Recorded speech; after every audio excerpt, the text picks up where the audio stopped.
അയ്യപ്പന് സമാനമായി തന്നെ ആയിരക്കണക്കിന് ലക്ഷക്കണക്കിന് ഭക്തരുള്ളതാണ് മുരുകൻ തമിഴ്നാട്ടിൽ. ഇപ്പോൾ ആ മാറ്റം കേരളത്തിലും ഉണ്ടാകുകയാണല്ലോ, അതെന്തുകൊണ്ടായിരിക്കും? മുരുക യുഗമാണ് ഇപ്പോൾ നടന്നുകൊണ്ടിരിക്കുന്നത്. പല പേരിലായിരിക്കാം, ലോകത്തിൻ്റെ പല ഭാഗങ്ങളിലും അത് കണ്ടുകൊണ്ടിരിക്കുന്നു, പല സ്ഥലത്തും. അപ്പോൾ സ്വാഭാവികമായും അത് എല്ലാ ഭാഗത്തേക്കും വ്യാപിക്കും.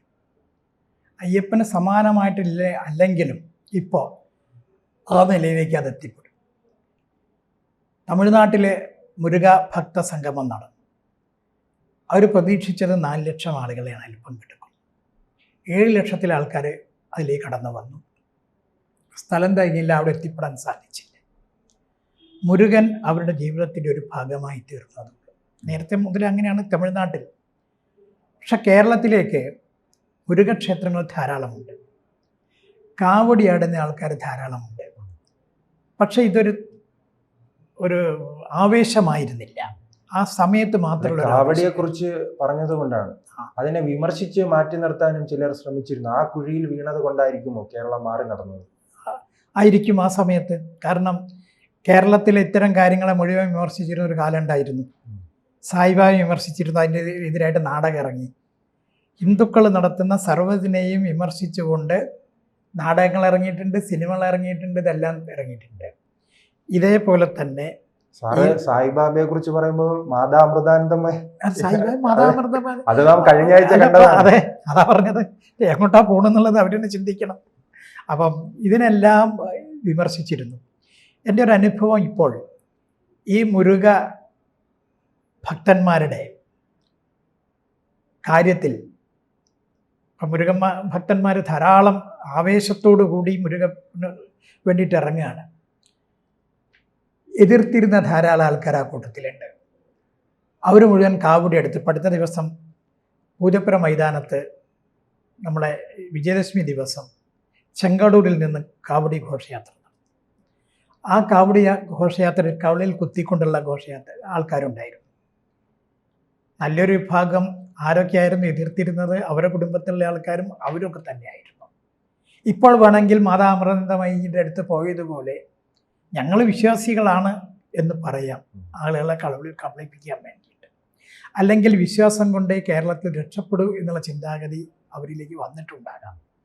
ഏതായാലും ഒരുതരം വഞ്ചനയോ അല്ലാതെ. കാരണം ഇപ്പോൾ ചാനൽ ചർച്ചകൾ പരിശോധിച്ചാൽ അറിയാം, അന്ന് എതിർത്തിരുന്നവരൊപ്പം പറയുകയാണ് അയ്യപ്പ ഭക്തരെ ജീവൻ കൊടുത്ത് സംരക്ഷിക്കും. അതെ, ജീവൻ കൊടുത്ത് സംരക്ഷിക്കുന്നതാണ്. ഈ നിലയിലാണ് ഇപ്പം ഈ മുരുകൻ്റെ കാര്യത്തിൽ വരുന്നത്. മുരുകൻ ശരിക്കൊരു യോദ്ധാവാണ്. അധർമ്മത്തെ എതിർക്കാൻ വേണ്ടി ഈ കാലഘട്ടത്തിൽ മുരുകൻ്റെ ശക്തി അപാരമാണ്. അതുകൊണ്ടാണ് നമ്മുടെ രജിത് കുമാർ എന്ന് പറയുന്ന ഒരു മഹാനായുള്ള വ്യക്തി എന്ന് തന്നെ അദ്ദേഹത്തിനെ കുറിച്ച് പറയാം. തൃശ്ശൂർകാരനാണ്, ഇലക്ട്രിസിറ്റി ബോർഡിൽ ഉദ്യോഗസ്ഥനാണ്. അദ്ദേഹത്തിന് ഒരു ബോധോദയം വന്നു എന്നുള്ളതായിരിക്കും അതിൽ പറയാൻ പറ്റുന്നൊരു വാക്ക്. അങ്ങനെ അദ്ദേഹം ആദ്യം അതിനെ അംഗീകരിച്ചില്ല. പിന്നീട് അദ്ദേഹം നിരന്തരമായിട്ട് ഈ ചിന്താഗതി വരാൻ തുടങ്ങി, അദ്ദേഹത്തിൻ്റെ മനസ്സിലെ സ്വപ്നങ്ങളിൽ വരാൻ തുടങ്ങി. അങ്ങനെ അദ്ദേഹം രംഗത്ത് വന്നു. അദ്ദേഹത്തിൻ്റെ നേതൃത്വത്തിൽ ഒരു ലയൺ മയൂർ എന്താ പറയുക കിങ്ഡം എന്ന് പറഞ്ഞിട്ടൊരു എല്ലാം അങ്ങനെന്തോ ഒരു പേരാണ്. അങ്ങനത്തെ ഒരു സംഘടന തന്നെ രംഗത്തുണ്ടായി. 10,000-കണക്കിന് ആൾക്കാരാണ് അതുമായി ബന്ധപ്പെട്ടുകൊണ്ട് മുരുക ഭക്തന്മാരായി മുന്നോട്ട് വരുന്നത്. ഇതിൻ്റെ അടിസ്ഥാനത്തിൽ മുഴുവൻ കേരളത്തിൽ മാത്രമല്ല ഭാരതത്തിൻ്റെ പല ഭാഗത്തും ഈ പ്രവർത്തനം നടന്നുകൊണ്ടിരിക്കുന്നു മുരുക ഭക്തന്മാരുടെ. അല്ല, അദ്ദേഹത്തിന്റെ ലക്ഷ്യം എന്താണ്? മുരുക ഭക്തരെ സംഘടിപ്പിക്കുക, കേരളത്തിൽ സംഘടിപ്പിക്കുക എന്ന് മാത്രമല്ല, അദ്ദേഹം മുന്നോട്ട് വെച്ച പല കാര്യങ്ങളും, അദ്ദേഹത്തെ സ്വപ്നത്തിൽ കൂടി വന്ന് അദ്ദേഹം മുന്നോട്ട് വെച്ച കാര്യങ്ങൾ നടപ്പായി. അദ്ദേഹം 6 or 7 വർഷം മുമ്പ് പ്രവചിച്ച ചില പ്രവചനങ്ങളുണ്ടായിരുന്നു. ആ പ്രവചനം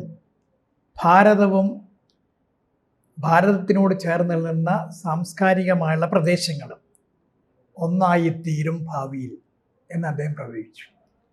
അന്നെല്ലാവരും പുച്ഛിച്ചു, ചൈനയും ഭാരതവും കൂടി ഏതെങ്കിലും തരത്തിൽ ഒന്നിച്ചു പോകുമോ ചോദിച്ചെന്ന് പറഞ്ഞാൽ ഒരു രാഷ്ട്രമായി തീരുക എന്നുള്ളതല്ല അദ്ദേഹം പറഞ്ഞത്. റഷ്യയും ഭാരതവും തമ്മിൽ ഏതെങ്കിലും വിധത്തിൽ ഒന്നിച്ച് ചേരാൻ സാധിക്കുമോ ഒരേ ചിന്താഗതിയോട് കൂടിയിട്ട്. ഇങ്ങനത്തെ കുറേ കാര്യങ്ങൾ ആൾക്കാർ ചോദിച്ചിരുന്നു. പക്ഷെ നോക്കൂ, കഴിഞ്ഞ 2 മാസമായിട്ട് ചർച്ച അതിനെക്കുറിച്ചാണ് നടക്കുന്നത്. റഷ്യയും ഭാരതവും തമ്മിലുള്ള ബന്ധം, ചൈനയും ഭാരതവും തമ്മിലുള്ള ബന്ധം, ഇത്തരം കാര്യങ്ങളൊക്കെ നടക്കുന്നില്ലേ. പിന്നീട് അദ്ദേഹം പ്രവചിച്ചു, ഭാരതത്തിൽ അടുത്ത് വരാൻ പോകുന്ന ഒരു വർഷക്കാലം വളരെ ബുദ്ധിമുട്ടുന്നൊരു വർഷമായിരിക്കും ഭരണാധികാരികൾ. എല്ലാ ഭാഗത്തും, അകത്തു നിന്നും പുറത്തു നിന്നും ആന്തരികവും ബാഹ്യവുമായ വിപത്തുകളെ നേരിടേണ്ടതായിട്ട് വരും. ഇതും ഏകദേശം സത്യമായിട്ട് വരുന്നില്ലേ? പക്ഷേ ആ കാലം കഴിയുന്ന സമയത്ത് ഭാരതം ലോക ഗുരുസ്ഥാനത്ത് എത്തും എന്നും പറഞ്ഞു. ഈ ഒരു രാഷ്ട്രചിന്ത, ആ ചിന്തയ്ക്കിടെ ഉറവിടമായി അദ്ദേഹം കണക്കാക്കുന്നത്, ഇന്ന് മുരുകഭക്തന്മാർ കണക്കാക്കുന്നത്, അത് മുഴുവൻ മുരുകൻ്റെ ശക്തിയാണെന്നുള്ളതാണ്. അതുകൊണ്ട് തന്നെ ആ നിലയ്ക്ക് ചിന്തിക്കുന്ന നിരവധി ആളുകൾ മുരുകഭക്ത പ്രസ്ഥാനങ്ങളിൽ കൂടി. സാറ് തുടക്കം സൂചിപ്പിച്ചതുപോലെ തന്നെ കേരളത്തിൽ ധാരാളം മുരുകക്ഷേത്രങ്ങളുണ്ട്. പക്ഷെ അവിടുത്തെ അടിസ്ഥാന സൗകര്യങ്ങൾ വളരെ കുറവാണ്. അതുകൊണ്ട് തന്നെയാണ് അവർ ആ ക്ഷേത്രങ്ങൾക്ക് പ്രാധാന്യം നൽകുന്നില്ല. അത്തരത്തിലുള്ള പ്രശ്നങ്ങൾ ഉള്ളത് കൊണ്ടല്ലേ വലിയ രീതിയിൽ മുരുക ഭക്തർ സമീപത്തുള്ള തമിഴ്നാട്ടിലെ ചെറിയ ചെറിയ ക്ഷേത്രങ്ങൾ വരെ സന്ദർശിക്കാൻ പോകുന്നുണ്ട്. പക്ഷേ കേരളത്തിൽ എത്തുന്നില്ല. അതെന്തുകൊണ്ടായിരിക്കും? കേരളത്തെത്താൻ്റെ കാരണം അത് നിങ്ങൾ പറഞ്ഞത് തന്നെയാണ്. അടിസ്ഥാനപരമായുള്ള അടിസ്ഥാന സൗകര്യങ്ങൾ ഒരുക്കേണ്ടവർ തയ്യാറാകുന്നില്ല. അതേ സമയത്ത് സ്വകാര്യ ക്ഷേത്രങ്ങളുണ്ട്, പ്രൈവറ്റ് ക്ഷേത്രങ്ങൾ, അതിലെല്ലാവിധ സൗകര്യങ്ങളുണ്ട്. അവിടെ ആയിരക്കണക്കിന് ആൾക്കാർ പോകുന്നുണ്ട്. അപ്പം ചാക്കയിൽ ഒരു സുബ്രഹ്മണ്യ സ്വാമി ക്ഷേത്രമുണ്ട്, ഒരു മുരുകക്ഷേത്രം. ആ ക്ഷേത്രങ്ങൾ ആയിരക്കണക്കിന് ആൾക്കാരാണ് അവിടെ പോകുന്നതും അവിടെ തൊഴുന്നതും അവിടുത്തെ കാര്യങ്ങൾ നടത്താൻ തയ്യാറാവുന്നതും. ഇതേപോലത്തെ സ്വകാര്യ ക്ഷേത്രങ്ങൾ, പ്രൈവറ്റ് വ്യക്തികൾ നടത്തുന്ന ക്ഷേത്രങ്ങൾ, ആ ക്ഷേത്രങ്ങൾക്ക് പ്രാധാന്യം കിട്ടുന്നുണ്ട്. മറ്റുള്ള ക്ഷേത്രങ്ങളൊന്നും കേരളത്തിൽ അങ്ങനെയല്ലേ. ആറ്റുകാൽ പോലുള്ള ക്ഷേത്രങ്ങളിലെ ആൾക്കാർക്ക് എല്ലാവിധ മുഴുവൻ സൗകര്യം ഞാൻ പറഞ്ഞു കിട്ടുന്നുണ്ട്. അതുകൊണ്ടായിരിക്കുമല്ലേ തമിഴ്നാട്ടിലേക്ക് പോകുന്നത്. തമിഴ്നാട്ടിൽ പോകുന്നത് കാരണം അത് മാത്രമല്ല, ആറുമടൈ എന്ന് പറഞ്ഞൊരു സംഗതി തമിഴ്നാട്ടിൽ 6 പ്രമുഖമായിട്ടുള്ള ക്ഷേത്രങ്ങൾ, പഴനിയൊക്കെ അതിൽ പെടും. ആ ക്ഷേത്രങ്ങളിൽ വളരെ പ്രാധാന്യത്തോടു കൂടിയിട്ടാണ് ആൾക്കാർ പോകുന്നത്. ആ 6 ക്ഷേത്രങ്ങളും ഒരുമിച്ച് സന്ദർശിച്ചു. ഇപ്പോൾ ഇവിടെ ഒരു മുരുക ഭക്ത സംഗമം വരാൻ പോകുന്നു. ആ സംഗമം വരാൻ പോകുന്നത് ജനുവരിയിലാണ്. അതിൻ്റെ ഒരു സംഘാടക സമിതി ഓഫീസ് ഈ പാപ്പനംകോടുണ്ട്. ആ ഓഫീസിൽ സ്ഥാപിക്കാൻ വേണ്ടി ആറുമടയിൽ പൂജിച്ച ഒരു വേലാണ് ഇട്ടുവന്നിരിക്കുന്നത്. ആ വേല് പൂജിക്കാൻ പോയ ആൾക്കാർ പൂജിച്ച് കൊണ്ടുവരുന്ന സമയത്ത് അവരുടെ കുറേ അനുഭവങ്ങളുണ്ടായവർക്ക് അത് നിർദ്ദേശിച്ചിരുന്നു. അത് തൊട്ട് കഴിഞ്ഞാൽ അതിൽ ചില പ്രത്യേകത ഉണ്ട്. ഭയങ്കര ചൂടായിരിക്കും. ഇത് പൂജിച്ചതിൻ്റെ മുമ്പ് തന്നെ രജിത്ജി, ഈ പറഞ്ഞ ആൾ, അദ്ദേഹം അത് ആദ്യമേ പൂജിച്ചു.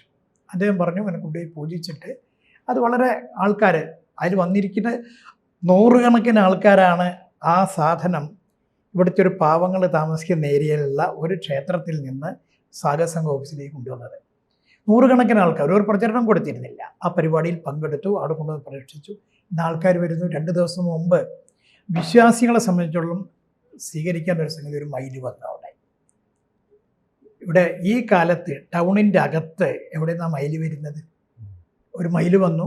അവിടെ തന്നെ ഒരു അഭിഷേകം ചെയ്യുന്ന ഒരു ശിവലിംഗമുണ്ട്. ആ ശിവലിംഗത്തിൻ്റെ അവിടെ നിന്നും അവിടെയും പോയിട്ട് ആ മയിൽ പോയി. ഒരു വിശ്വാസിയെ സംബന്ധിച്ചിടത്തോളം മയിൽ മുരുകൻ്റെ വാഹനമാണ്, വലിയ പ്രാധാന്യമുള്ളതാണ്. മയിൽ ഞാൻ അവിടെ വളർത്തുന്നതല്ല, അതൊന്നുമല്ല.